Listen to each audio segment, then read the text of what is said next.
ନୂଆ ବର୍ଷର ପ୍ରଥମେ ମୁଁ ଯାଇକି ସାଇ ମନ୍ଦିର ପଳେଇଥିଲି ଦର୍ଶନ କରିବାକୁ, କାହିଁକି ନା ବାବାଙ୍କର ଦର୍ଶନ ନିହାତି ଦରକାର। ଯେହେତୁ ଏଇଟା ହେଲା ଜାନୁଆରୀ ମାସର ପ୍ରଥମ ଦିନ ଆଉ 2025 ମସିହାର ପ୍ରଥମ ଦିନ, ତ ଠାକୁରଙ୍କର ଦର୍ଶନ କରିବା ବହୁତ ଭଲ। ତ ମୁଁ ପାଖରୁ ଯାଇକି ଭଗବାନଙ୍କୁ ଦର୍ଶନ କରିକି ମୁଁ ସମସ୍ତଙ୍କ ପାଇଁ ଶୁଭକାମନା କରିକି ଆସିଲି।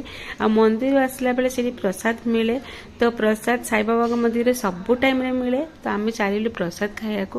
ପ୍ରସାଦ ଖାଇଲା ପରେ ଏଇଠି ଦେଖନ୍ତୁ ଆଉ ଗୋଟେ ଜାଗାରେ ଦେଖନ୍ତୁ ଠାକୁରଙ୍କର ଏଇଠି ମାନେ ବସିକି ଧ୍ୟାନ କରିବା ପାଇଁ ଗୋଟେ ଜାଗା ଅଛି।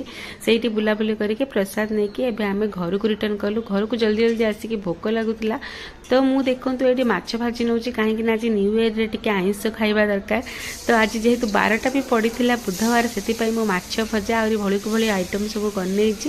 ଆଉ ତାପରେ ତା ସାଙ୍ଗକୁ ମାଛ ଭଜା ସାଙ୍ଗକୁ ଶୁଖୁଆ ଟିକେ ନହେଲେ ନହବ, ତ ସେଇଥିପାଇଁ ଶୁଖୁଆ ବି ଟିକେ ଭାଜି ଦେଇକି କଡ଼ମଡ଼ କରିକି ପଖାଳ ଖାଇକି ନ୍ୟୁ ଇୟରଟାକୁ ସମାପ୍ତ କରେ। ଜୟ ଜଗନ୍ନାଥ।